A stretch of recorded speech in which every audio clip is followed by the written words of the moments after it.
Hey, good morning, beautiful people.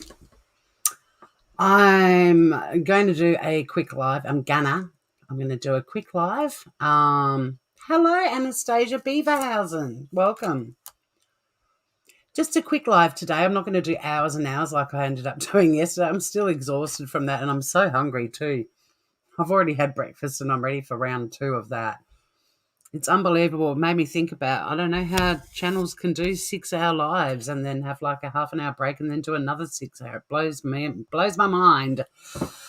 Okay, my brain's still waking up. It's not that early now. It's 8:45. But yeah, I'm just going to do a little bit of a wrap up of information regarding Cleo Smith's case, and finding her yesterday was sensational news. It was good to celebrate, although we're all very aware that Cleo and her family have a long road ahead of them. Hey, Ruth, you've got ropey internet. Nothing worse than ropey internet.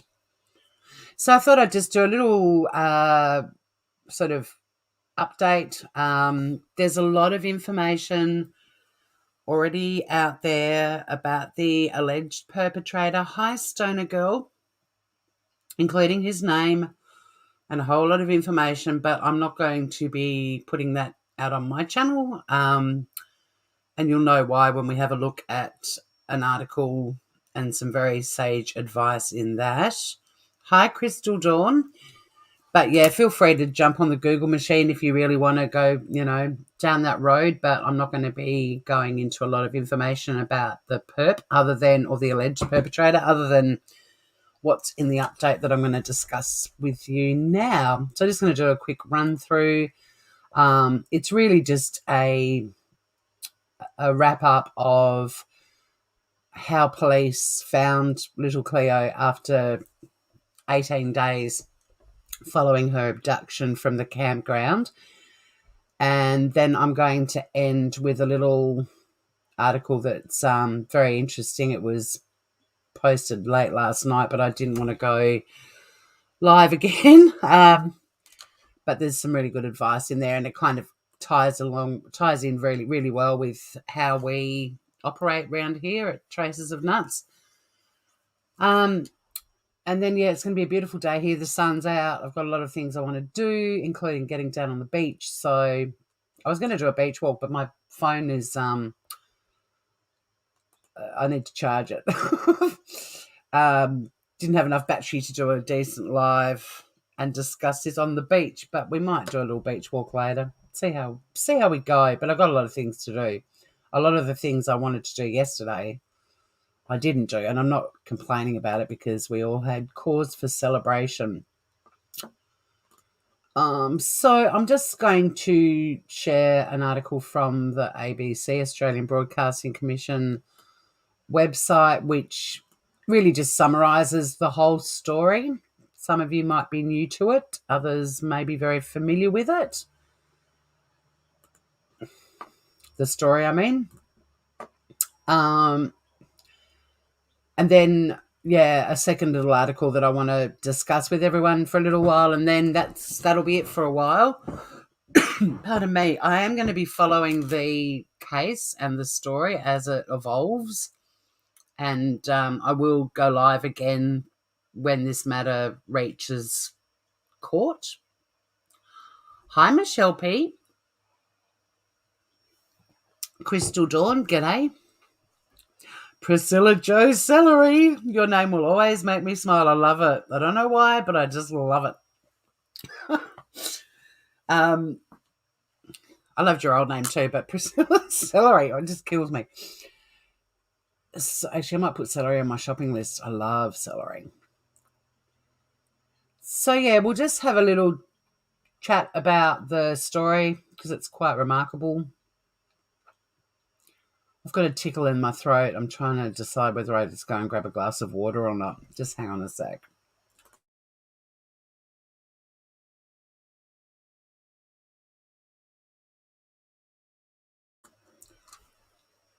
Hi, Punky Banana. Oh, listening in bed. Nice.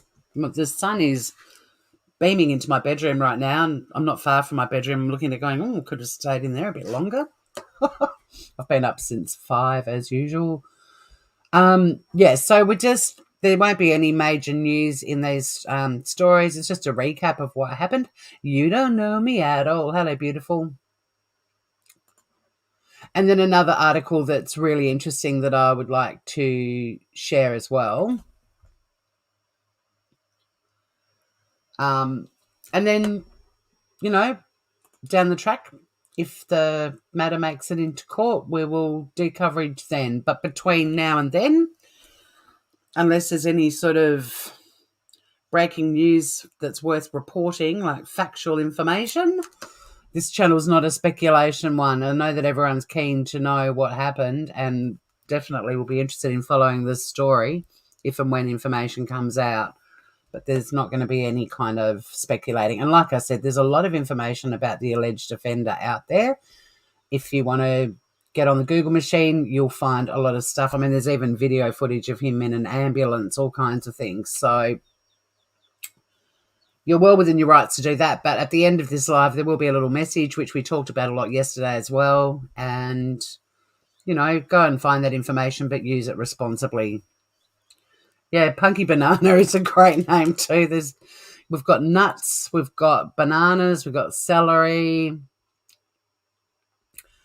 Oh, you're in the Smooth Criminal chat. Yeah, I'm simulcasting again. Smooth Criminal really is my true crime channel. It's probably more appropriate that I just do crime over there, but maybe I'll start doing that when it's a crime thing. I'll direct everyone. I'll put something on my community page over here and say, head over to Smooth Criminal. But I kind of like the simulcasting. But yeah, sorry about people over in chat over there. It's interesting because I see the comments in StreamYard. It just doesn't let me know which channel. But there's 4 of you over on Smooth Criminal. Good morning, Groovers. You're welcome to jump over to Traces of Nuts as well if you'd rather be in the crowd, or you might like the quieter, more serene vibe at the Smooth Criminal podcast channel. Well, there's people saying hello to you over there, Michelle, so... Oh, no, sorry, you were saying hi to Stoner Girl. You must still be over there because Yeah, see, I get the comment, but I don't know which channel it is. Lift your game, StreamYard. I pay you good money for this platform. So, yeah, we're just going to do a recap of the story. It's in entirety, and then another little article, which is very much in keeping with how we all function here at Traces of Nuts. This is, of course, the campground from where Cleo was abducted. And I'm not going to read this. I'm just going to sort of pick out some points that we can discuss. And just sort of some of the speculation that was happening on YouTube regarding this case. If there are sort of responses in this article, I'll mention them as well, starting with the explanation in here about the blowholes where they took their family camping on the 16th of, or was the 15th of October, but it was quite late when they arrived there. But it's a playground, and it's where Cleo's mum and stepdad spent their childhood, and it's not uncommon for Australians to do this. So there's a lot of criticism and horror from a lot of people on social media about why you would even take little kids camping. It's kind of a rite of passage in Australia. We spend our summers in campgrounds and shacks down by the beach. It's nothing unusual. It's a very Australian thing to do.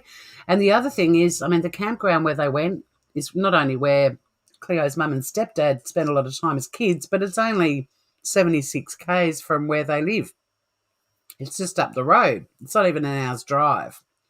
Hi, Irvin. Good to see you, Groover. Michelle is home.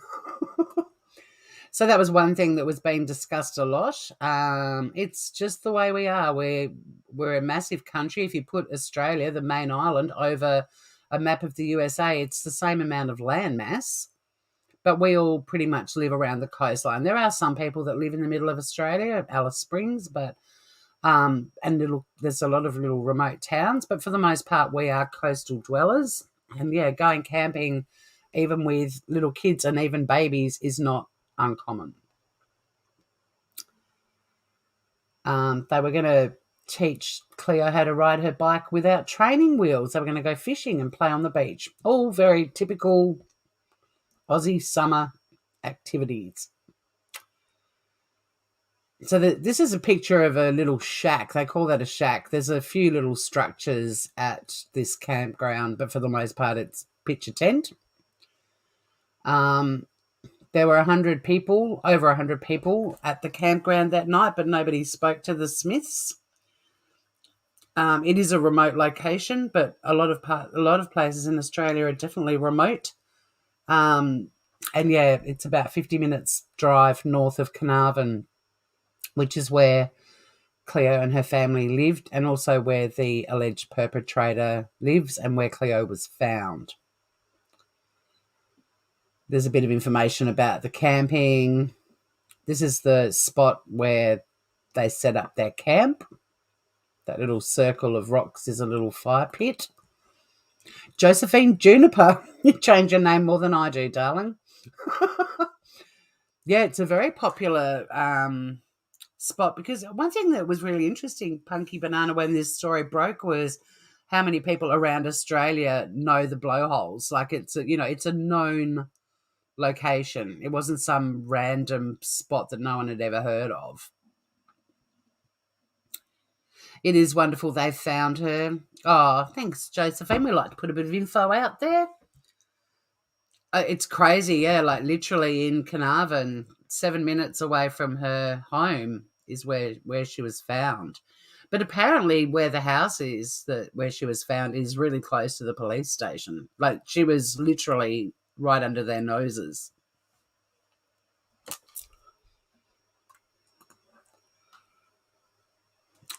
Just a little bit of background. I mean, I think you guys all know the story now, but you never know who might roll on in, who hasn't. So it was the 16th of October at 1:30 in the morning when Cleo woke up her mum wanting a drink of water.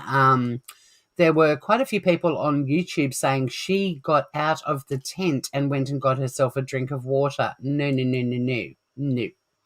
No, she woke up and asked her mum for a drink, and she was given some water. Ellie also checked on Cleo's little sister, Isla, who's 7 months old, who was in a little cot next to where Cleo's mattress was. And then Ellie went back into the other part of the tent. There was a divider in the tent, and went back to sleep. And when she woke up at 6 a.m. with Isla wanting a bottle, she saw the zipper in the tent wall was open and turned to Jake and said, "Cleo's gone." And a crucial bit of information that came out very early on that made them believe she was abducted was the zipper had been opened to almost the top of the tent. It was only 30 centimetres down from the top of the tent, and Cleo's a tiny little thing. There's no way she could have pulled the zipper right up to the top. So that was why very early on the theory of her being abducted was being bounced around. You've been there, Punky Banana. There's a marine sanctuary, snorkeling. Yeah, it sounds beautiful. Some of the photos, some of the aerial shots, stunning. Yeah, if only cops could have X-ray vision, right?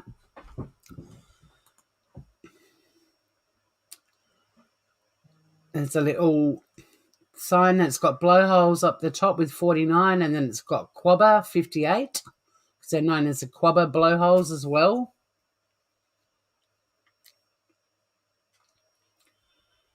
They checked the tent. So remember that Ellie woke up at 6 a.m. Ellie and Jake checked outside the tent. They didn't find Cleo. They were looking at all the sorts of places when they used to camp there as kids, where they used to go, thinking she might have been there. Cleo wasn't the sort of child to wander off on her own. She would never leave the tent. She would never leave them. At 6:23 a.m., Ellie called 000. In Australia, that's 911. Now, this information is interesting too, because there were a lot of commentators on YouTube also saying that, if their child was missing, they would have called the police straight away. Well, they woke up at 6 a.m. to find Cleo gone, and started looking around the campground, which is what you would do because your first thought would be, oh, God, maybe she's just gone for a little wander. It was only 23 minutes later when she called the police. So people criticising her and saying, I would have called the cops straight away. Well, no, you'd get up and have a look around. I mean, whenever I can't find my cat, sometimes I'll search through the whole house and not spot her and have to do another search through the house. I mean, not that you call the police when your cat's missing, but you know what I mean? When you're trying to find someone or something, your initial thing is to look for them. So, yeah, she was criticised for how long it took her to call the cops. I think calling them after 23 minutes is pretty reasonable. Hi, Aussie Trisha. Well, you're not really late. I'm just doing a little recap of the story and I'm just responding to some of the horrible commentary that was happening out on YouTube and other social media platforms regarding this case as I think of them. And then we're going to end with a little article that's got some really good advice in it. I'm not going into the details of the alleged perp. There's a lot of info out there, if people, including his name. If people want to go down that rabbit hole, go for it. But I'm not, and I'll explain why as we go along or when we get to the end. But those of you who follow me know why already. So there, look at this. It's very barren, very flat, very typically Australian, mainland Australia. You won't find any landscape like this in Tasmania where I live. But, yeah, spending 20 minutes or so just to see if you can find, if your little girl's just wandered out of the tent and isn't far away, is pretty reasonable before you call the cops.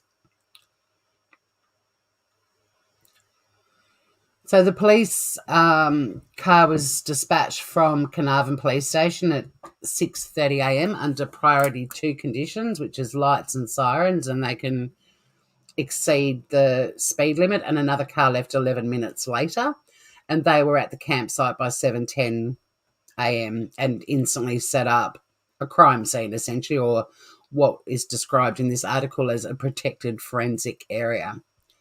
And then another police car was called within the half hour.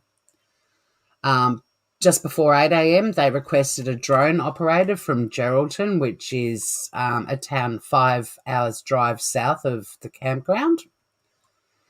And they also had family and friends that came to look for Cleo as well, along with SES volunteers. And a helicopter from a local company was sent up to look from above. Now, I don't know how you guys feel about this, but to me, this is pretty rapid response. Yeah, you're right, Michelle. I think some people just like to complain and criticise, you know. Exactly, Priscilla. The first thing you do is run around yelling and looking. You live in the giant redwood tree forest. Sounds beautiful, Priscilla Joe Celery. But yeah, so the police were criticised for not responding quickly. Well, they had just under an hour's drive to get there. They got the call. They sent out the cops. They had 3 cars up there. They had drones requested before 8 a.m. Friends and family were already up there looking, along with volunteers. There was a helicopter that was looking from above. I mean, that seems like a pretty rapid response. It's funny too, like people are still being very vocal and critical even though she's been found. Anywho, at 8:24 a.m, the police incident controller, Inspector John Munday, made arrangements to travel to Carnarvon from Geraldton and take command, with a mobile policing facility accompanying him. And by 8:30 that morning, the road to the blowholes was shut, so they closed off any access for people to come in to the area. There were alerts put on Facebook just hours later, and that's the alert with the number to call Crime Stoppers and also the case number or the reference number. They also had photos of Cleo attached to it. So this is 2.5 hours after she's gone missing. There's a little picture of Cleo, and that was the little onesie that she was wearing when she was abducted. Then you had the volunteers from the SES spending 2 days sweeping over the scrub, looking for any clues as to where she'd gone. There were police now involved from not only Carnarvon and Geraldton, but also Perth, which is the capital city of Western Australia. And Punky Banana, you might be able to correct or let everyone know what's the distance from Perth to the campground. Let me Google it. I mean, Geraldton's 5 hours away.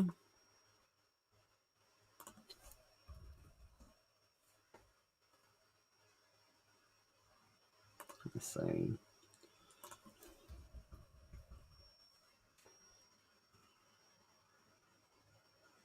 10 hours. 10 minutes. 10 hours drive.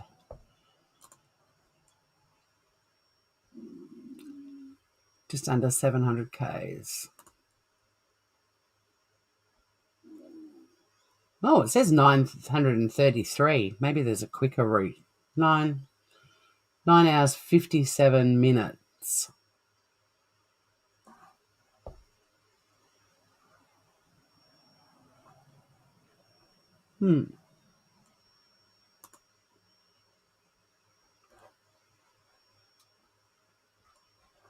Maybe it's not pinpointing the...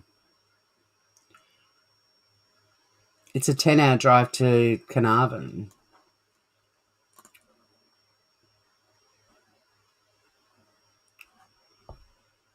Let me change the...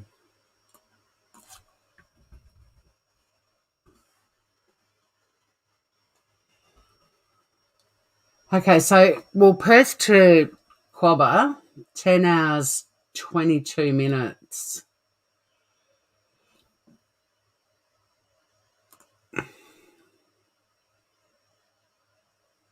Anyway, they're a long way away, is my point. Australia is a huge country, guys, and that's a lot of land to traverse. They also had helicopters, drones, and an Australian Maritime Safety Authority jet providing aerial support. Fat fingers. I bet you don't have fat fingers. You might have, what are they? There's bananas that are, what are they? Lady fingers. Is that what they're called? Hi, Morgan. Good to see you, gorgeous. Hi, Armchair. I think I said hello, but sorry if I didn't. So, and they also had marine and rescue volunteers searching off the coast. They had fisheries officers checking nearby waters. They were throwing everything they had at the search, and they weren't ruling anything out. I mean, the people on the ground, she'd already gone. She'd already been abducted, and hey, Cody, was long gone. But, you know, the amount of people that got up there so quickly, planes and drones and boats, all sorts of stuff.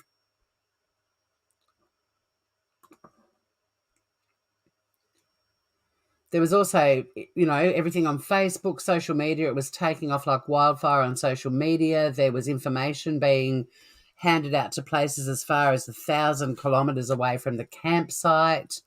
They were looking at all the dash cam, CCTV footage, and the public were also helping out. And they had things like these portable road signs set up as well. I think it's a pretty impressive response. You know, and if you look at Summer Wells, I don't remember seeing this kind of response. But I don't know that case inside out. I could be wrong. You find that strange, Armchair, but we were founded by you.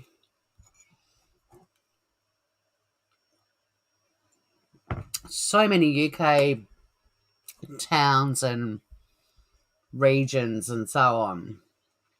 I mean, all of our cities, I mean, Victoria, the state of Victoria, that's named after Queen Victoria. The cities are named after, you know, the first sort of governors and important people. Thank you. I meant to explain that earlier too when I said SES. They're the State Emergency Service.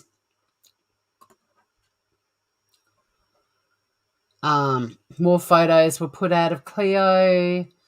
She was dressed up like a ballerina. Her golden tulle skirt matched the gold sequin love heart on her singlet, and her honey blonde hair was in high pigtails tied with yellow elastics. It's so lovely seeing these photos now and remembering what it was like looking at them when she was missing.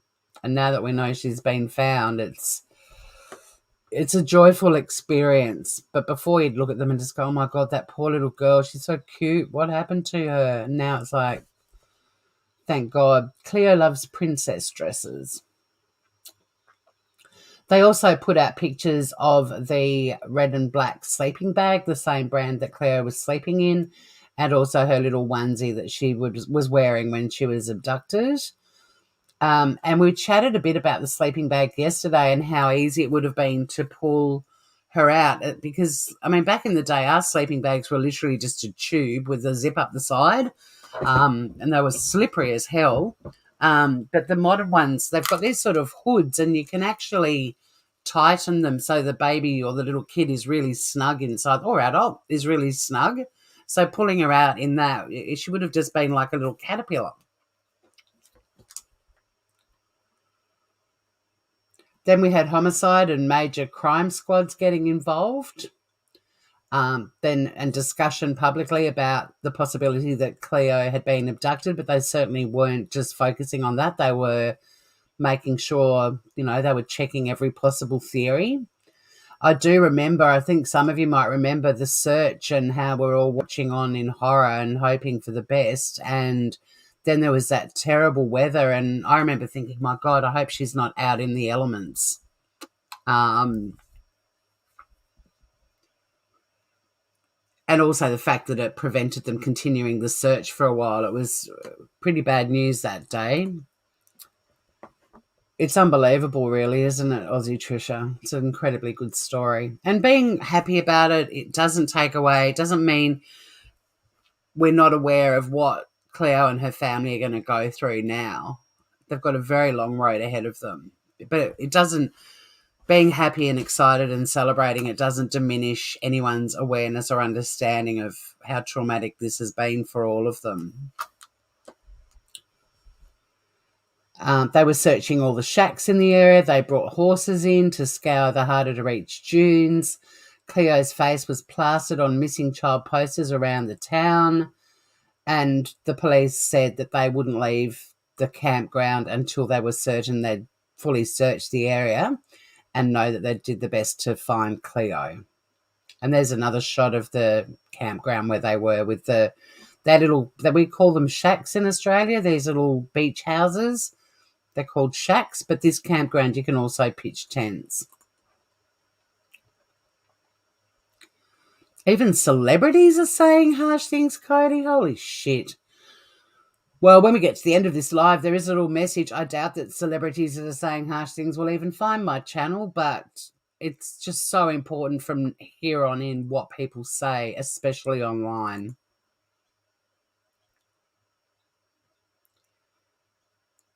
Ellie and Jake had stayed at the campsite looking out at the sand dunes and hoping that she would just appear and run back into their arms.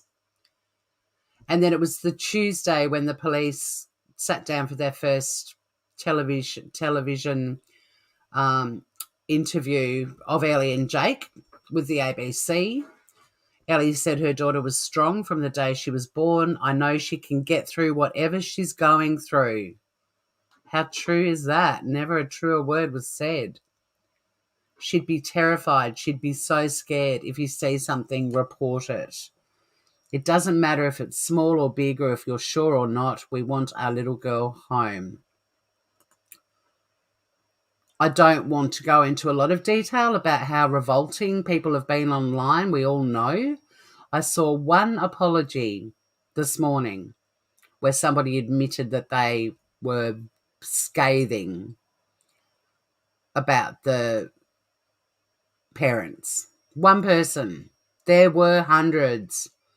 I was in Web Sleuth's chat trying my hardest to just say, can we focus on the facts, people? Or pointing out, not true, it's this. No, they didn't give a shit. And yesterday when this story broke, all of those very vocal, very opinionated, very nasty people suddenly were nowhere to be seen. In fact, quite a few Twitter accounts were closed. Interesting.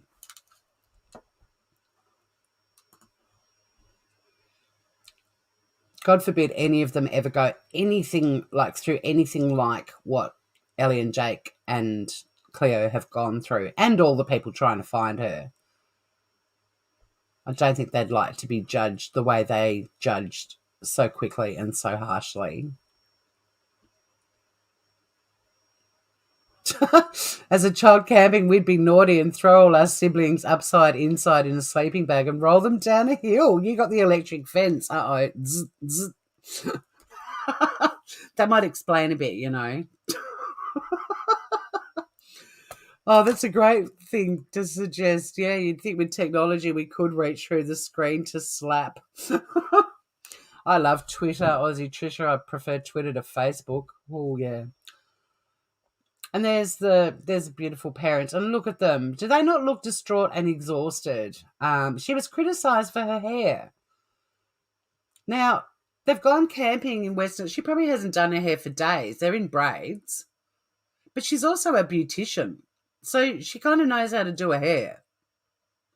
But when you go camping and you've got two little ones and you're on a windy coastal campground, you pull your hair back. But people were criticising her, saying she took time to braid her hair. Are you kidding me? They were ripped to shreds. What they were going through. And because they weren't acting the way all of these other people out there on social media expected them to act, because, I mean, there's a textbook way to react when your child is missing, not. Body language experts look at them saying they just look like two incredibly stressed, overtired, worried people. And, yeah, Ellie criticised for doing her hair. I mean, seriously, people.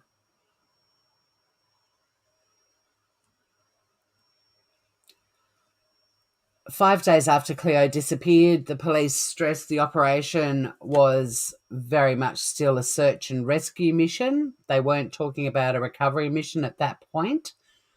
But then the information about the tent, which was crucial, gave them cause for alarm because the zip had been opened and it was pulled up to 30 centimetres from the top of the tent, and Cleo was too short to be able to pull the zipper up that high. Plus, Ellie had been saying the whole time, there's no way Cleo would have done that. I mean, who knows a child better than a mother?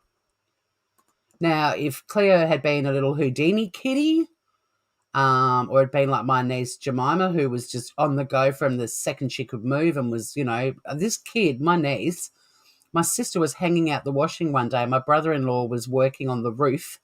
And Ro called down to my sister and said, Ange, where's Jemima? And she's like, down here with me. And Ro's like, no, she's not. And Ange turned around and Jemima, I don't think she was even 18 months old, had climbed up the ladder and was sitting up on the roof next to Ro. Now, she would have lifted the zipper on the tent and gone for a little stroll, for sure.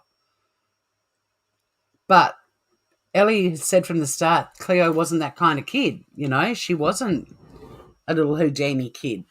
Some of you are in chat, parents, and you might have several kids, and some of them might be Houdinis and others might be little homebodies that don't go, you know, more than 30 centimetres away from mum at all time. Like, a mum knows her child. And when they're saying, is it possible that she undid the zip and went for a stroll? Well, Ellie's like, no, she's not that kind of kid. She wouldn't have done that. The end. Yeah, the well I would crowd. That's a good way to name them. At that point in time, with the abduction theory emerging, they didn't have any suspects. They did identify and speak to registered sex offenders in the wider Carnarvon area, but nothing came from that. They took DNA swabs from everyone who was at the campground on the Friday night and Saturday morning. And they did appreciate that there was a possibility that people had left the campsite before they put the roadblocks up. Now, that is one thing that came out of the press conference yesterday, that the alleged perpetrator, who still hasn't been charged, but I'll do a quick refresh in a minute. wasn't on that list. Now, like someone pointed out yesterday, it doesn't mean he's not a sex offender, but he wasn't on that list as of yesterday. Little roadblock shot there. That cop's probably just going, could do a beer right now.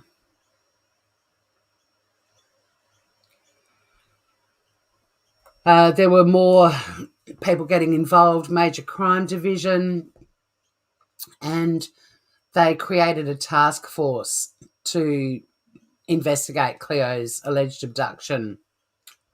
Now, I don't know if they pronounce that Rodia or Rodia, but either way, that was the task force. They always give them names. But they were very much now leaning towards the theory of abduction. And then the Western Australian Premier, Mark McGowan, announced a $1 million reward for any information that could lead to Cleo being found or to the arrest or conviction of anyone involved in her disappearance. There was a lot of chatter too about how that reward was the first time in Australia that $1 million reward had been offered. But William Tyrrell, another little Australian boy who's been missing for 7 years, they offer, there's still a $1 million reward for any information that leads to an arrest on his matter as well. That's what I thought, Punky. It's still a little bit early, only 6:20 in the morning.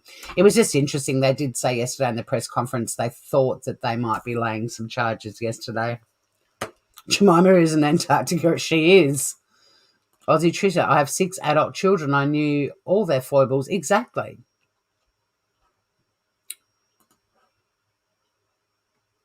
There were little missing child posters all over the place. Now, apparently yesterday when they found her, they actually asked Ellie and Jake, because Carnarvon is absolutely like covered in missing posters, Cleo's photos all over the place. And they actually asked Ellie and Jake, or didn't ask, they said, we're going to go and pull down all of the signs because we don't want Cleo to be traumatised. And Ellie said, no, she's already seen them and she loved them. Bless her, this little 4-year-old. I mean, you saw the photo of her in the hospital bed waving and beaming. She sounds like such a little trick.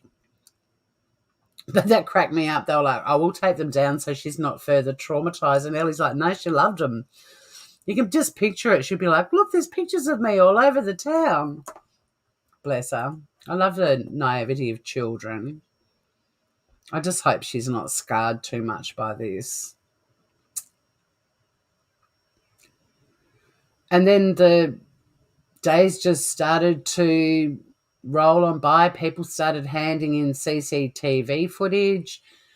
Carnarvon became a bit of a hub and people were feeding volunteers, putting signs everywhere.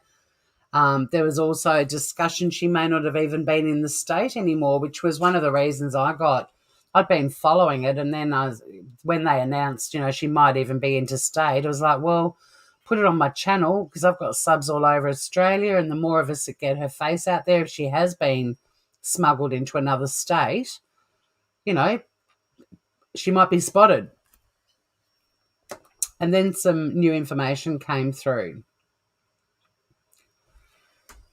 That 2 people that had been driving north on the Northwest Coastal Highway for work on the Saturday morning Cleo disappeared, passed the turnoff into the Blowholes campground at 3:30 in the morning, and they got a fleeting glimpse of a car and described it as a passenger vehicle like a sedan or a wagon. There was a lead. And the car part of it is very crucial to this and the technology that was used. And there was technology accessed via the FBI, and I'm really curious to find out what it was because that side of it does fascinate me. And there are photos, like I said, of everything to do with the alleged perpetrator, including the car in his garage or carport, and it is a sedan. And interestingly, the neighbours, or one of the comments that quite a few neighbours made was he had a really nice car. It was a nice-looking little Mazda.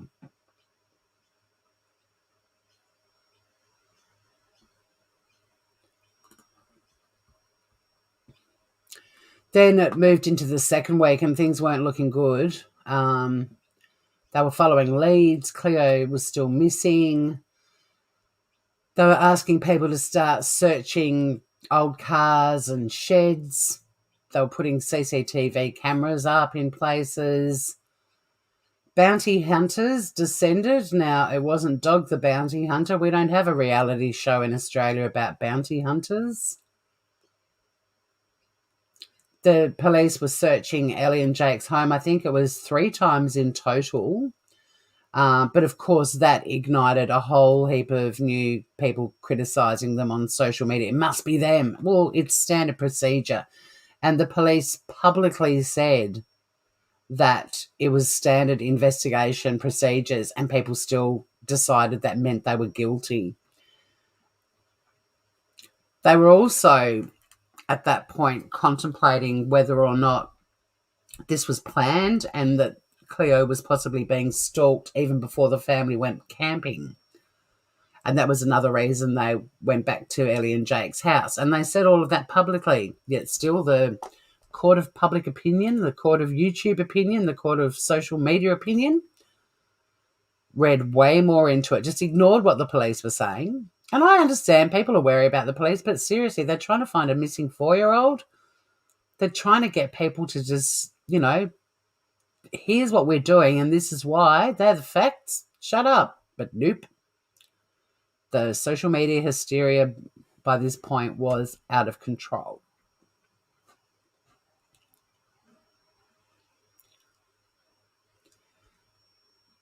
It got to Halloween and Ellie put on Instagram about Cleo missing Halloween.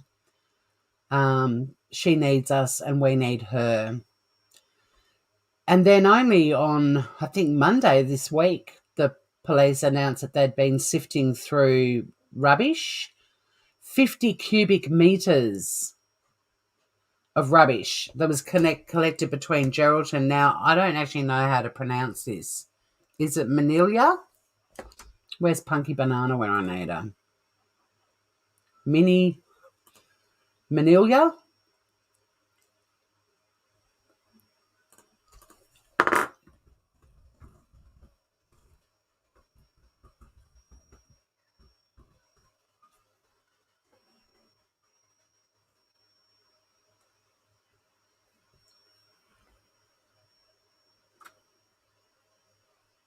Where's my little audio? No, I just want the pronunciation. Here we go. Manilia. Yep, okay, we got it.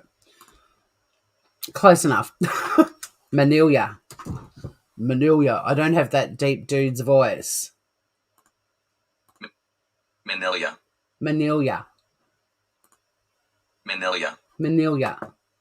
All right.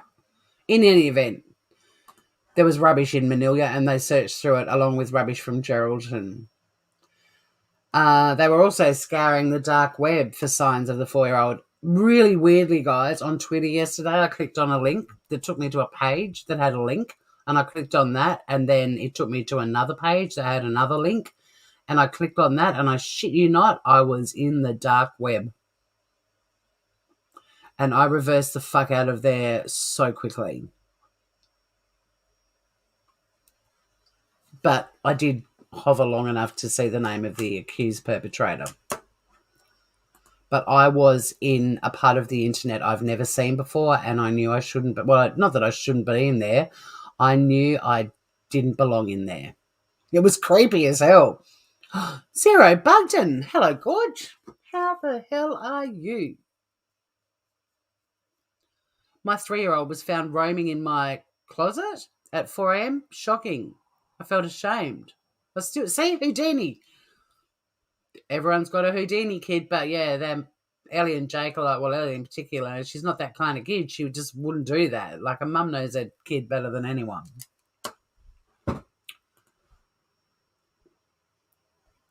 Police felt they were getting closer and closer, and that was actually said publicly by Commissioner Cole Blanche as the search entered its 17th day.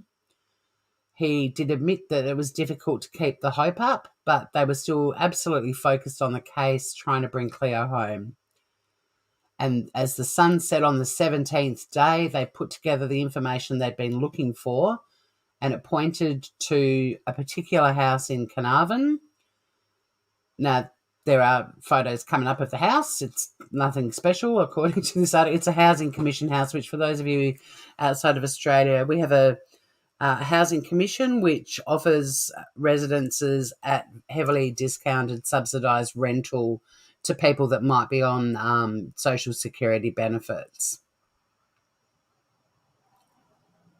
But they hadn't given up hope, and 2 weeks later, 2 weeks in, more than 2 weeks in, they're now starting to believe they were onto something. The task force detectives were briefed and they were going in. And this is the house. And there's the car. There's the Mazda sedan, which interestingly didn't have registration plates on it. It makes you wonder if he'd removed them. But he was also spotted driving erratically, and he had his dogs in the front seat, and there's a lot of discussion online about the car.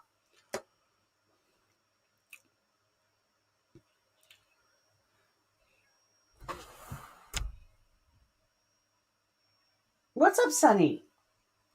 I could hear a cat just chattering away. I'm like, is that my cat? And I looked at it. What's up? Hi. I'm not going to be live all day like I was yesterday, Sonny Bum. Hello, beautiful. Have you just woken up from your nap? Thank you for saying hello. She's a little chatty miss now. When she first came back with me, she barely made a noise. You're fantastic. Me too, Groover. Yeah, go to the lights, Tori. Stay away from the dark web. I knew I wouldn't. Like, it looks like no other part of the internet.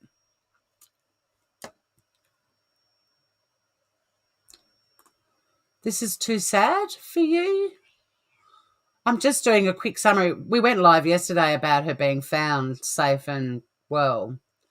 So I'm just doing a little summary with a little message at the end about social media responsibility moving forward with this case. But great to see you, Zero. And then, as we all know, we covered it yesterday. They broke into the house. They had to kick the door in.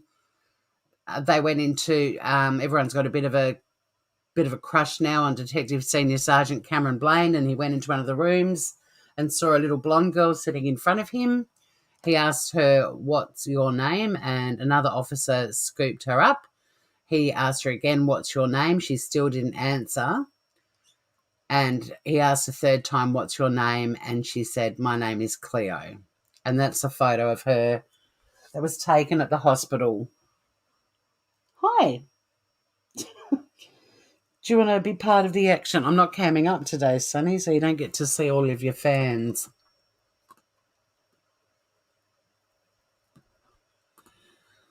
Yep, yeah, love that little bit of Sunny love. Yeah, everyone liked that Cameron cop. And that's just the most amazing photo ever. And she looks really good. And she's got a super duper. And that's the extent of that article. I'll just refresh.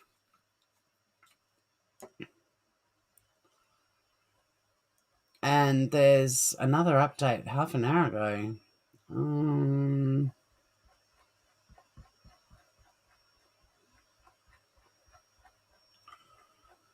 They wouldn't put the update right at the end, surely.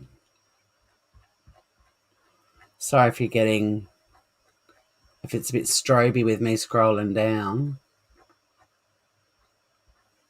I don't know what the update was half an hour ago, but so that's that. A very happy ending. Yes. He did work on the Claremont case. That's another case we should chat about on here. That was a case of persistence, finally getting the guy and locking him up for good. Nice to see you, Lady. My next husband is called Cameron.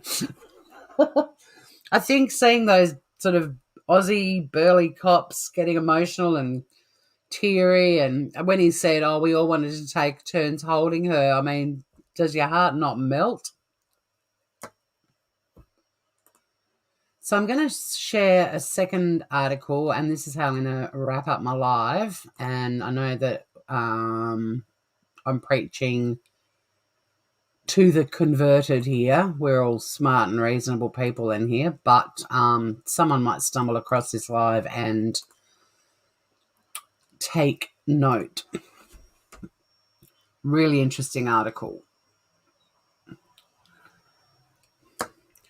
about how this case breaks all the rules after she was found safe after 18 days. Look at her. Isn't she a trick? She's so cute. Yeah, I will talk about the Claremont case for sure. I have on Smooth Criminal podcasts before. There's a live I did one day when they arrested the dude. But that was an unsolved mystery for a long time, many years. And unfortunately, one of the girls has never been found. But we'll end with this little article. And it's a criminology expert called Xanthi Mallet, who's an associate professor of criminology at the University of Newcastle. And she pretty much says that, you know, the happy ending with Cleo Smith's story is extremely rare, and we all of us little true crime buffs know that it is. The key points too, that her disappearance doesn't fit patterns of child abduction, and she believes it was becoming highly unlikely that Cleo would be found safe, and we all went there because that sadly is usually the outcome, probably in 99% of cases. Your father-in-law worked on that case. Punky Banana, I so want to get you up on panel one day for a good old chat. Although I think you said you don't do panels, but you've just got so many interesting stories and information.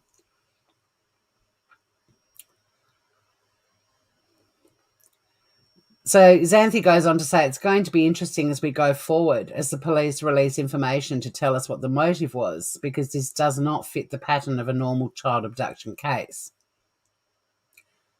And don't get me wrong, I will be following this story too. I'm absolutely fascinated. Now, there was another criminology, allegedly an expert on a commercial TV station saying that all elements of this story indicate that the offender was bad, not mad. And yesterday we were discussing how, despite the fact this guy was capable of potentially stalking her, following the family, abducting a child and keeping her in a house for 18 days, there were things that he did, like when he was spotted buying nappies and food that he wouldn't normally buy, and the condition that she's in that photo, there seemed to be an element of care as well, which does make you go down different roads of thought about what the motive might have been. So I don't know about the commercial TV alleged expert saying this guy is bad, not mad. I sense there's something a bit troubled about him. Reports coming out that hey, Emily, Natalia and Linley will live on forever. What was I saying? Yeah, when you start thinking about possible motives, there's definitely a mental health component in one of the possibilities, but I'm not going to be speculating. There were just some things that came out yesterday. It's like, this is very different. I mean, the fact that she was found safe and alive, but also elements of information that came out that indicated, weirdly, there was an element of care, which flies in the face of what he actually did. Thank you for popping in, Emily. Always beautiful to see you. Hi, Sarita. Welcome. Police have hailed Cleo's discovery as one of the most remarkable days in policing in Western Australia. No kidding. I think Australia and the world, It was one of the most remarkable days. She was found alone in a house in the coastal town of Carnarvon, about 900 k's from Perth. And the 36-year-old is being questioned by police. Now, we'll play this one more time because it is pretty amazing. This is the little grab of the body cam footage that they released yesterday of the moment they brought her out of the house. And Armchair Detective, bit of footage with your future husband coming up, so you might want to pay attention.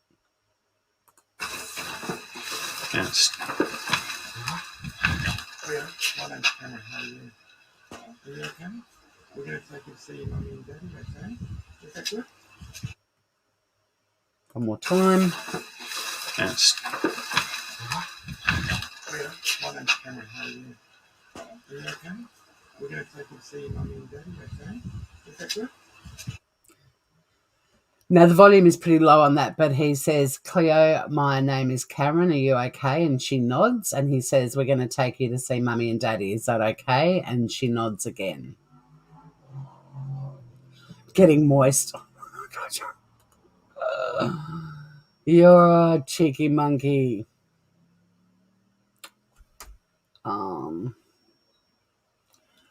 But yeah, pretty incredible moment right there with a bit of Australian native foliage, bit of wattle tree action going on there. I'll expand this out again. So Xanthi Mallet, the criminology expert, said police officers face significant challenges in their search for the girl with limited technology to rely on due to the remote location. This comes down to really good old-fashioned police work, getting out there in the community and talking to people, but also the tactic of bringing in that $1 million reward was integral.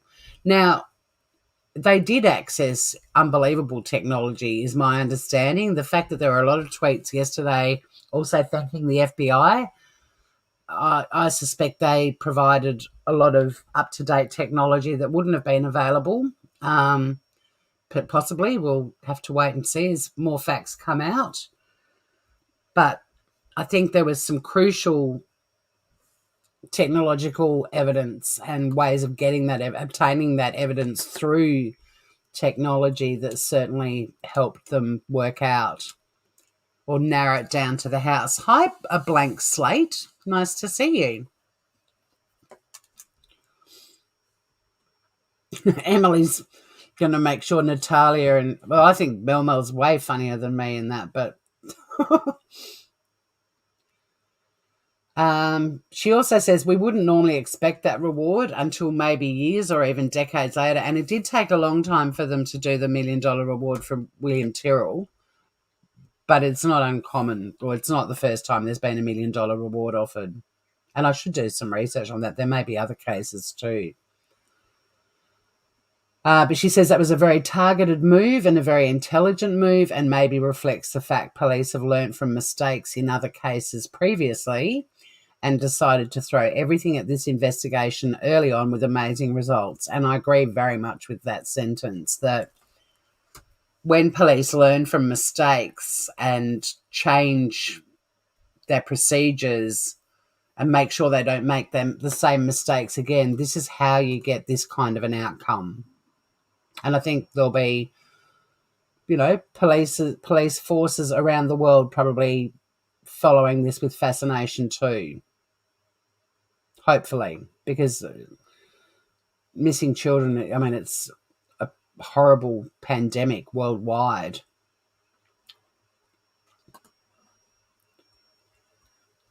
And that's Xanthi Mallet, Dr. Xanthi Mallet, and they've got her in a library just to sort of add weight to her credentials.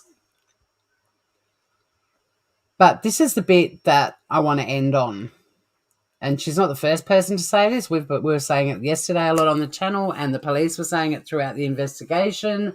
And there have been many other cases in Australia where people have been told to stop all the speculation on social media. But I'm mentioning this too because it will explain where we're going forward with this case on this channel. Now, I am going to continue to follow it, and when it reaches a point of charges and court, I certainly will be following it and covering it on this channel. But in the meantime, for now, this is it.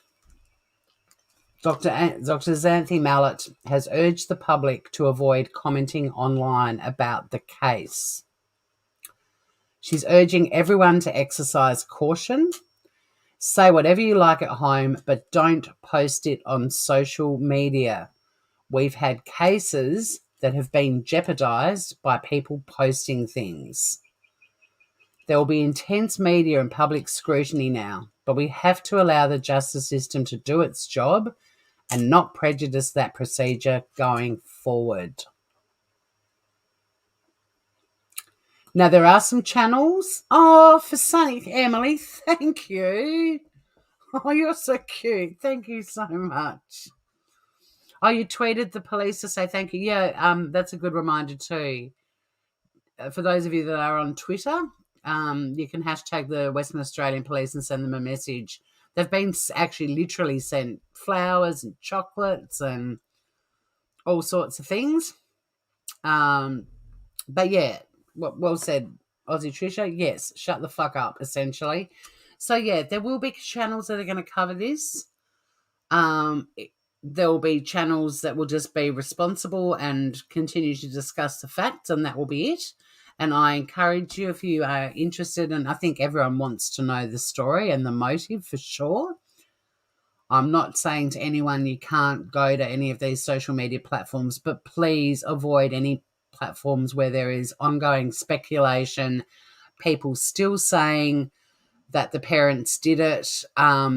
As the story evolves and we learn more, we will cover the facts, but the Brian Laundrie effect, the guy has been identified positively with dental records, which is a foolproof way of identifying him, and yet there are people out there saying he's alive and living his best life. And whenever I see a comment like that, I'm like, yeah, he's living his best life as a partial skull. Like, seriously?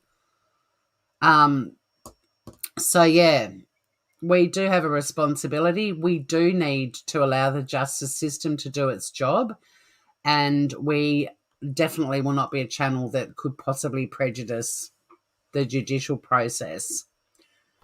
So, yeah, I'll be back with it when charges are laid. It may even just be an update on my community page about the charges. I did look up yesterday, kidnapping charges carry up to 20 years imprisonment in Western Australia. But please avoid the speculation channels, because they are bad news, and there have been cases that have been very severely jeopardized by people posting bullshit. It's an area of law that I'm fascinated in, and I've started studying, and I'm going to do a live very soon on some cases that have been impacted by social media activity, because it's a fascinating area of law. But like I said yesterday, true crime channels, you would think that the reason they're into it is obviously to discuss historical cases, but current cases, you would think their goal would be for the perpetrator or perpetrators to be identified, caught, charged, and punished.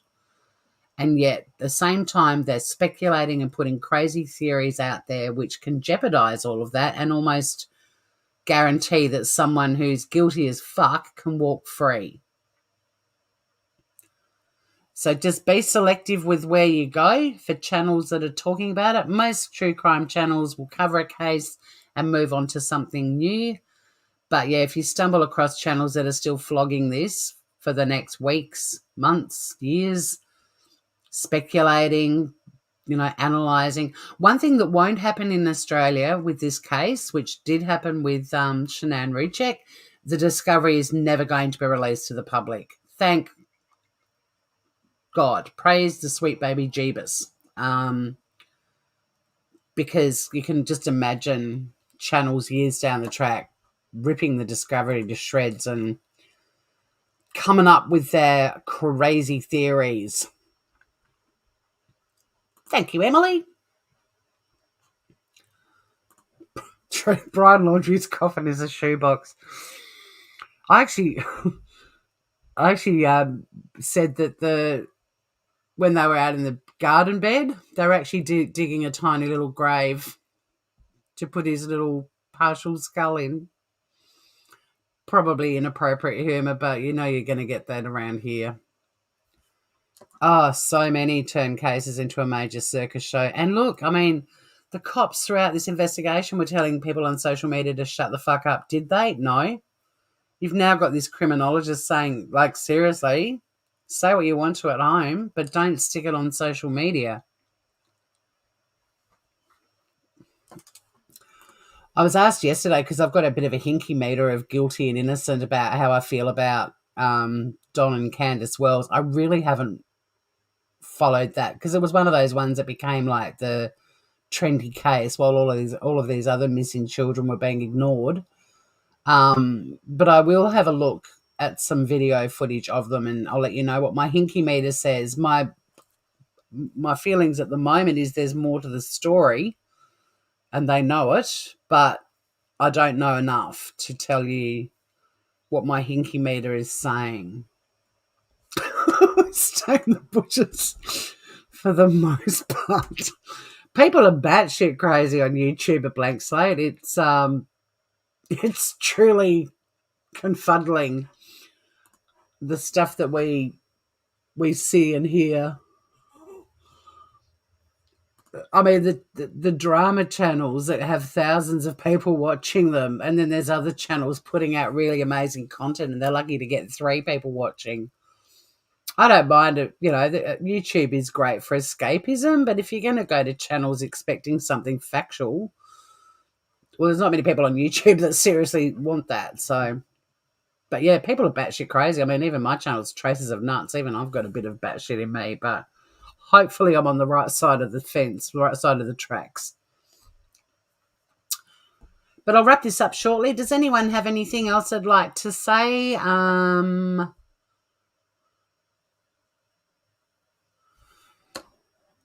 A few of us freaks run Gray's missing persons group on Facebook. I was in Gray's chat yesterday. He never acknowledges any of my comments. I try to write really intelligent things and I think it's my name. I've got a community post at the moment asking you guys if you think I should change my channel name, because I'm wondering if people see Traces of Nuts, they don't even bother reading what I'm saying. They just think I'm a troll. So I might get some input now from you guys, because I have put a poll on my community page. I thought about going back to Tory and the AC/DC because I've got all of the logos and everything that I had made up and I love them. Originally, the AC/DC bit was the Australian Controversial Drama Channel. It was a bit of a piss take. I was, going live and saying, what's your biggest drama today? And, I burnt my pizza or I broke a nail. No, he ignored me, Emily. I left with my tail between my legs. I thought I was contributing some fabulous things, but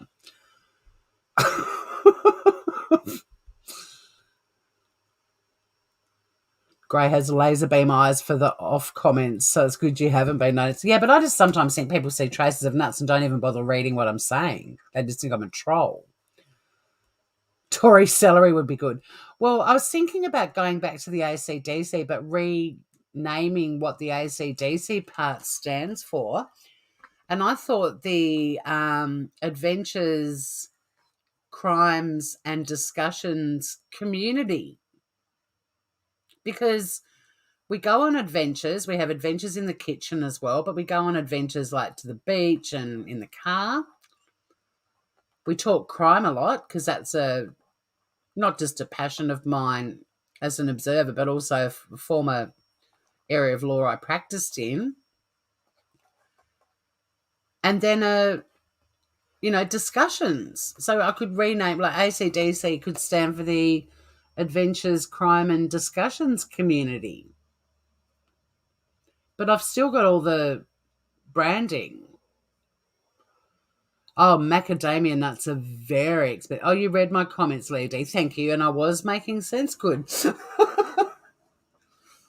I think a lot like Gray in terms of, all these assholes on social media saying the most horrible things, and then she's found and nobody apologized, and, You'd be a cashew, Aussie Trisha. Punky Banana would be a cashew. Sarita would be a coconut. I like that. I love coconut. I love coconut. Well, Emily, Gray has engaged with me before when I've been in there as Smooth Criminal podcast because he likes the song. And that was the other thing I thought is I should just go to true crime like channels as Smooth Criminal. But this channel is a bit of a variety show, and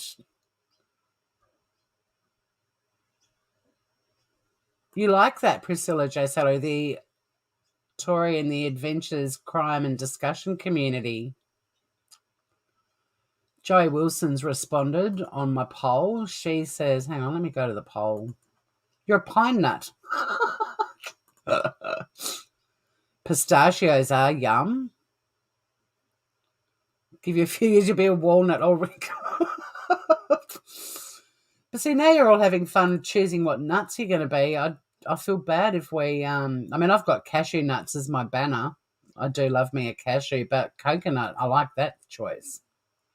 I might jump on the coconut wagon. Okay. Oh, interesting. We've had some action since Joey. So 50% say Tory in the ACDCs. DC, sorry. 38% say stick with traces of nuts. Who cares about your identity crisis? And 13% pop a suggestion in the comments below, but there's no comments below except for Joey.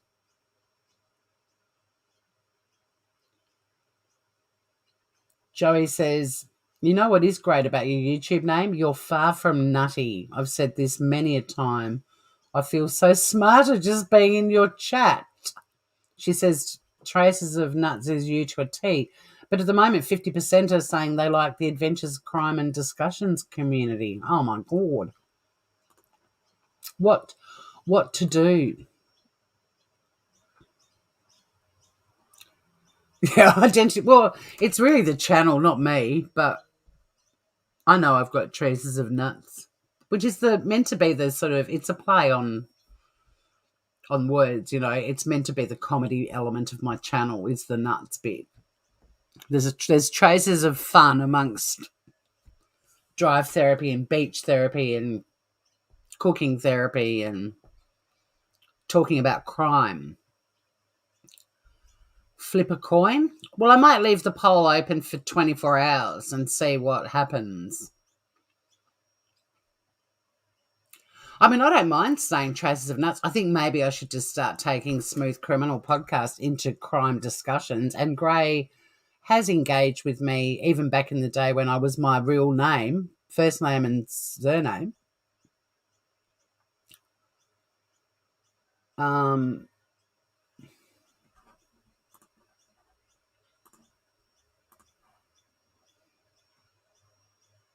Back in the day when we all first came to YouTube, and you know, it was our real names. And it didn't bother me because I did it because I wanted to promote my comedy. So, and that's my name on stage, my full name. So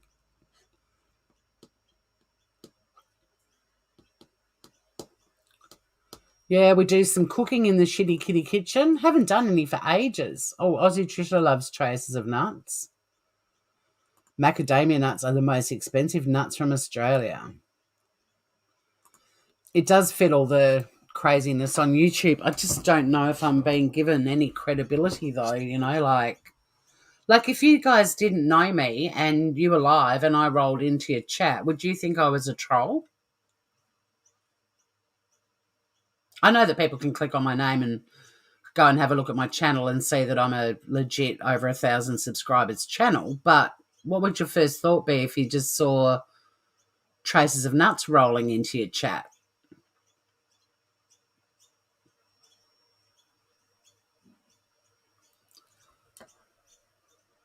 We'll get you there. Well, I mean, I could even, one day I might just call him. I might just call him for a little chit chat. I've had a bit of banter with him in other channels when he pops up in other people's channels in chat. And I did mention the other day that he's got the patience of a saint, despite his cockiness.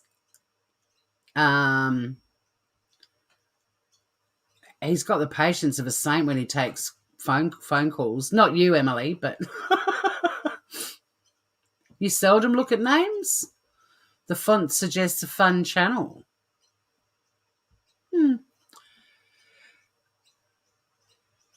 No, I'm not a member. I mean, I discovered Grey when I first discovered YouTube channels going live because of the Chris Watts case back in 2018, and I've bounced around his channel a lot. I'm not a member of any channels. That's why I don't have membership. People keep saying to think about, Emily was saying, do memberships, but my memberships will be really piss weak because I don't want to put members only on anything. I want everyone in my community to be part of the action, you know? So you wouldn't get any benefits other than being green and maybe an emoji of sunny. That's all you'd get. It'd be piss weak memberships.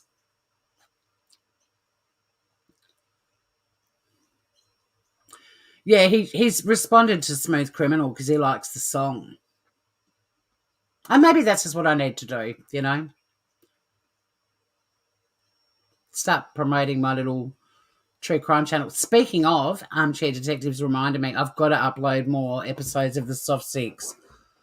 I am so sorry. Yeah, I think using Smooth Criminal is the way to go. And it's fun building a channel. So, you know, it'd be fun to try and build Smooth Criminal. And I'm also, I mean, on that channel's got all of the 2 seasons episodes of my actual podcast. And I'm trying to work out how I want to approach a 3rd season of that. Your daughter just scared the crap out of you. What did she do, Punky Banana? Is there anyone in chat who hasn't decided what sort of nut they're going to be yet?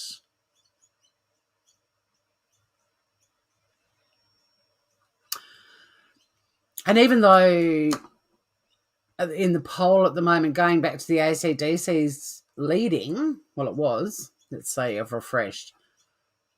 Yep, still leading. The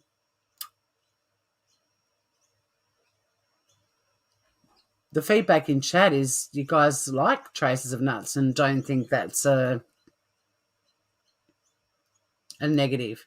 You were blocked by a wrench. Uh-oh. She ditched a sock at you. Lee D has gone walnut. I've got cashews as my banner, but I love nuts. That's what she said.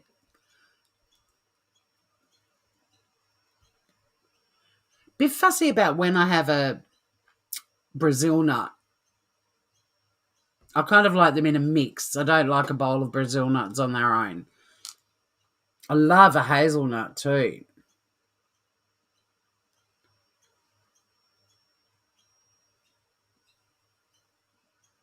Email Gray if you want to come back.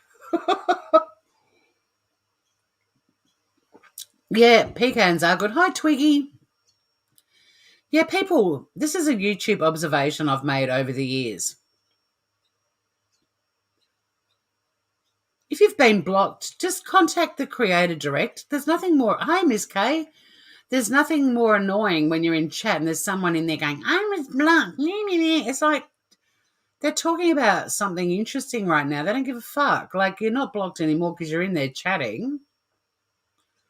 Or you send your little buddies in and say, unblock so-and-so, and they're dealing with an audience of, you know, a couple of 100, 600, 800, whatever people. Macadamia Madam. I know exactly who that is. Dak. Cody's a cashew. Nice. Priscilla loves a salt. Oh, yeah, salty almonds. And what about smoked almonds that have that smoky kind of powder on them? Oh, my God. Like, it's so good. You just want to lick the powdery bit off them. They're so good.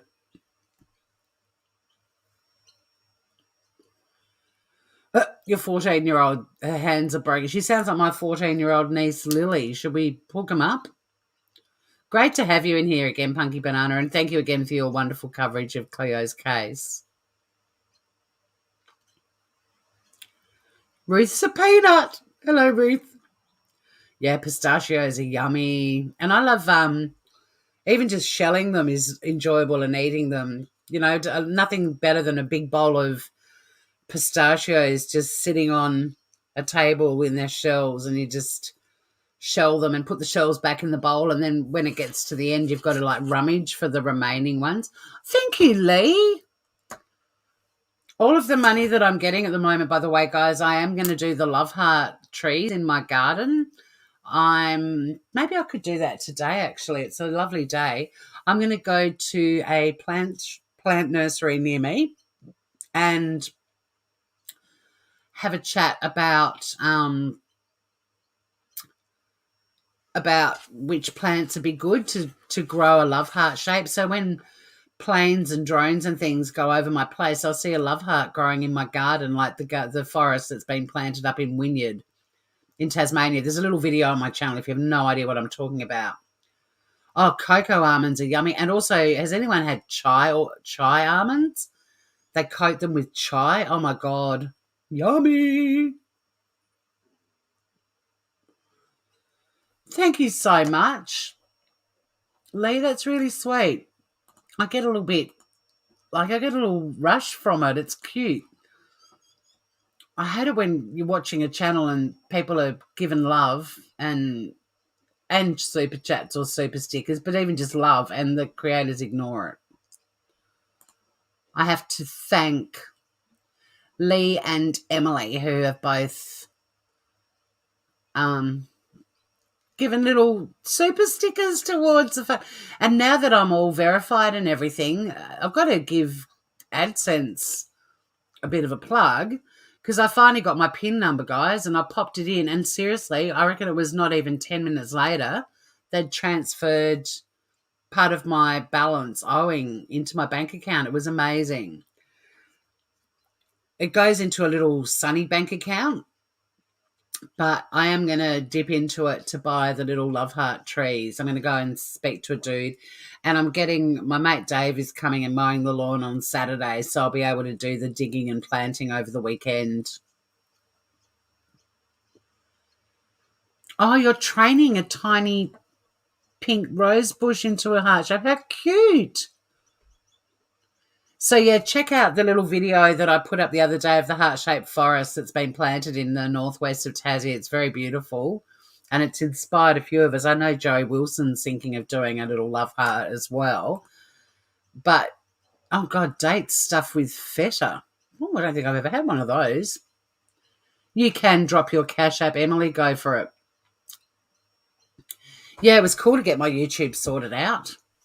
But, yeah, so I'm going to buy plants, and we're going to plant a little love heart shape, and they're going to grow, and it's going to be this cute little treed area, so I'll get lots of birds and possums frolicking in it, hopefully, but also we'll be able to, like, when it's grown, because I want to get something that'll grow really quickly too, and something I can kind of shape a little bit. But it'd be lovely if we can sort of crawl into it and have like this little sunny reading nook in the garden. You can hop inside the love heart. I'm thinking protosterans, but I'm also thinking natives. So protosterans just grow up very tall and narrow. I want to get something a bit bushy.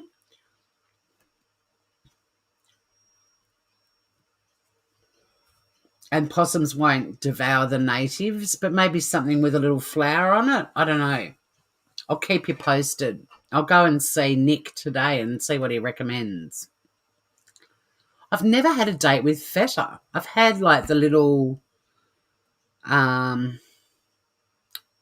mini peppers that are stuffed with feta. They're yummy. Yeah, definitely native plants. I do need to get some protosterans though for a bit of a screen I want to grow. I mean, the other thing is that, a little love heart of succulents.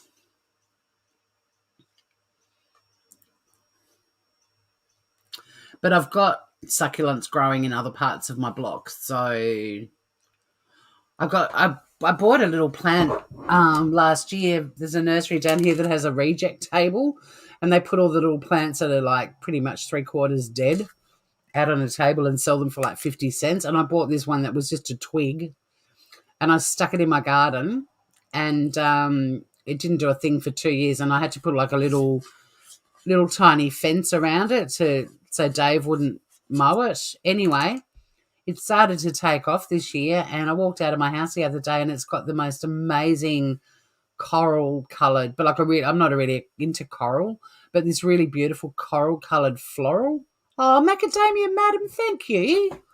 I've got to go over to YouTube to see what the sticker is.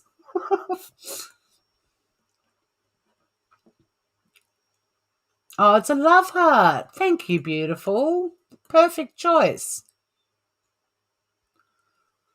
And then what did we have before? Aussie Trisha, a little pussycat.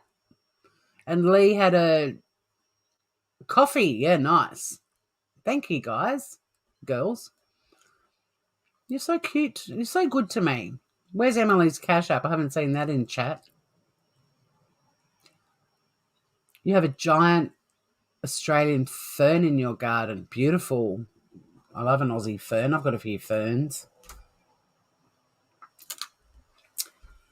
Well, there you go, guys. So Cleo Smith, unless there are further updates with information regarding charges being laid and so on, and like I said, I may even just put that sort of information onto my community page. Oh, God, there's been a hit and run in Perth. It killed a 3-year-old boy, and the accused driver's been charged with manslaughter an hour ago. Oh, no. Oh, that's awful. Western Australia was, celebrating Cleo being found yesterday, and now that's happened. That's really sad. Sexual abuse allegations against Prince Andrew likely to go to US court in late 2022, September or October next year.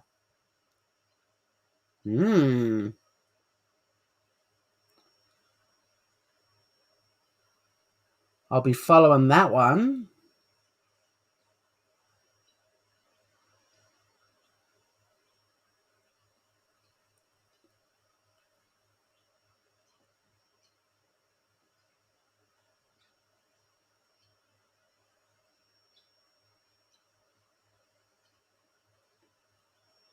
Just scrolling down news headlines. So, yes, if charges are laid, I will definitely let you guys know. I'm very keen to follow this case when it goes to court. Yeah, a lot of you will be watching Laura and Chad Daybell. Look, maybe I will too. I always like to have a bit of a case to talk about. So, Lee D's got a broken heart. Oh, why? What happened, Lee D? There's a sad face and a broken heart. What happened? I can't. Oh, the story. I know. Sorry, guys. It's awful. It's awful. I probably shouldn't have read that out. Sorry, guys. Let's find something happy to end on.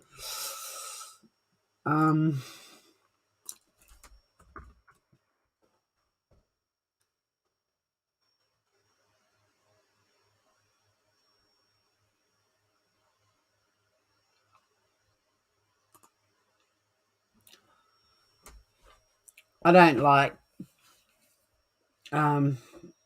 this news service. I don't like commercial news services, but it is another little... Rejoice! Hey. You made it just in time!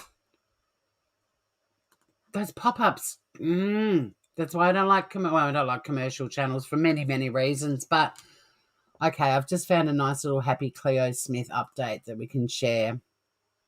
Oh, some Tim Minchin. All right, we'll do that too. I won't share the screen or anything, but I'm just reading that.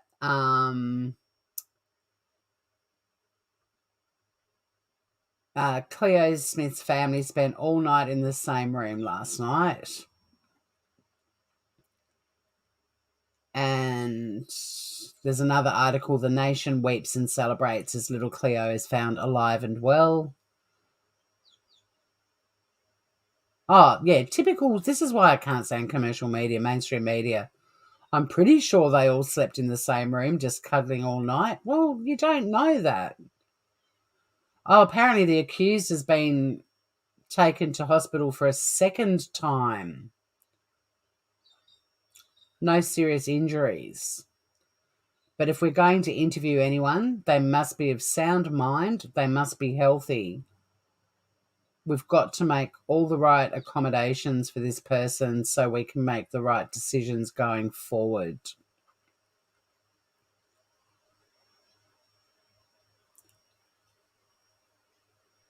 If Cleo doesn't want to tell us, that's fine too. She doesn't have to.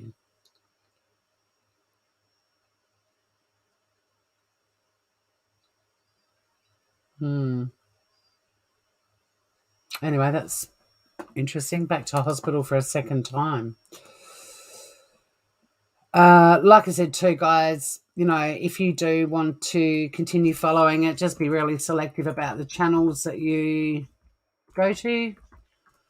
You might want to say to people, actually, no, I don't know what Tim mentioned to play. I definitely don't want to play Lullaby. I think people will get offended by it.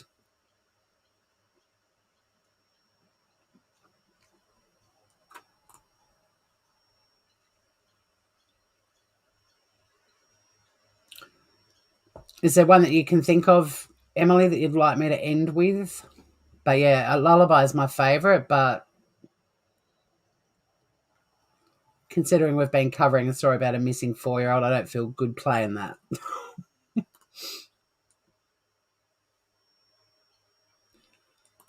She should. She should have a visit to Disneyland. All right, we'll play White Wine. Thank you, Emily.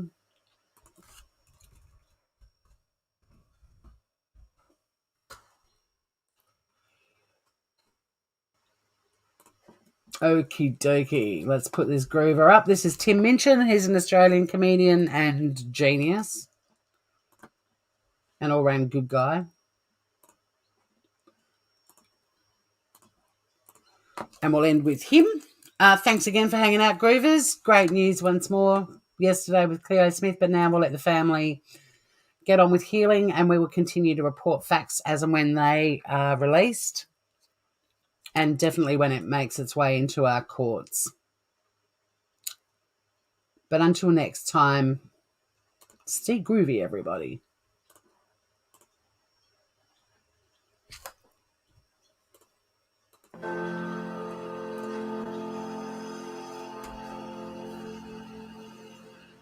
I really like Christmas. It's sentimental, I know, but I just really like it.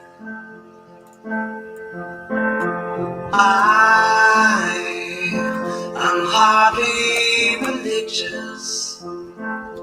I'd rather break bread with Dawkins and Desmond to be honest.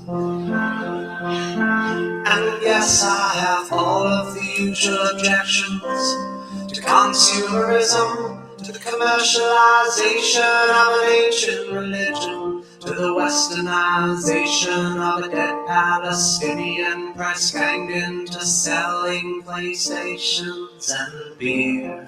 But I still really like it.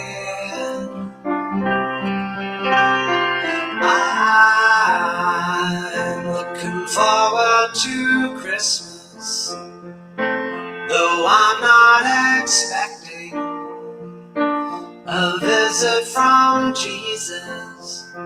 I'll be seeing my dad,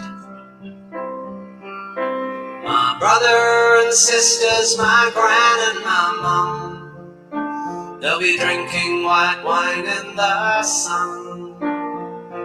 I'll be seeing my dad, my brother and sisters, my gran and my mum. They'll be drinking white wine in the sun.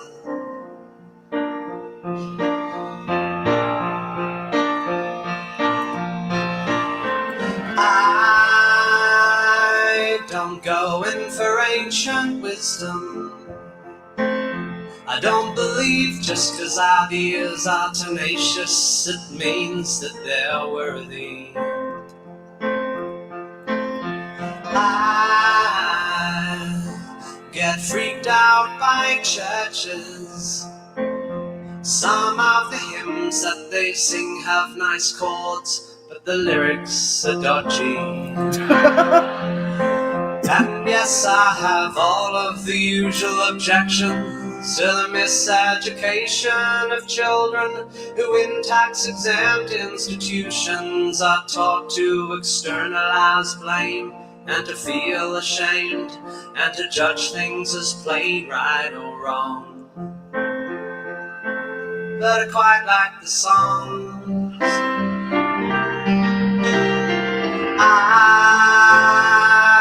I'm not expecting big presents. The old combination of socks, drops, and chocolates is just fine by me. 'Cause I'll be seeing my dad, my brother and sisters, my gran and my mum. They'll be drinking white wine in the sun. I'll be seeing my dad, my brother and sisters, my gran and my mum. They'll be drinking white wine in the sun. And you, my baby girl, my jet-lagged infant daughter, you'll be handed round the room like a puppy at a primary school.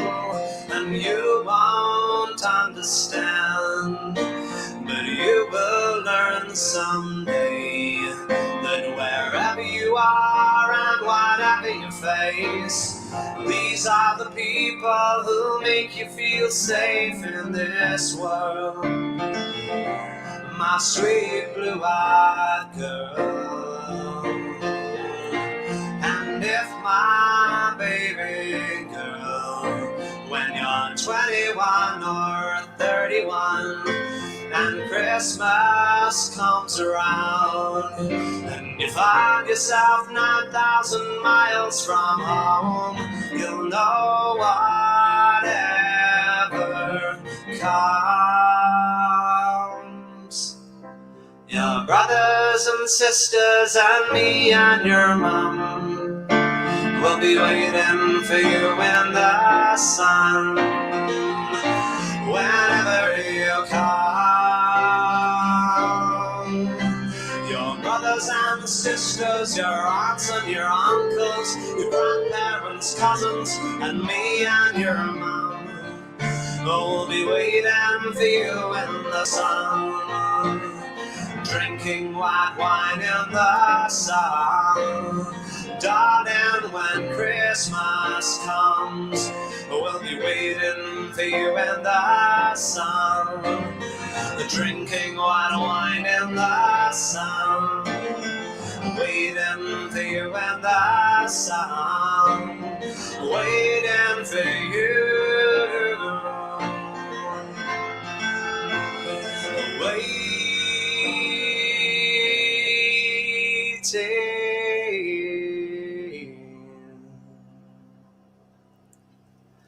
I really like Christmas. It's sentimental, I know.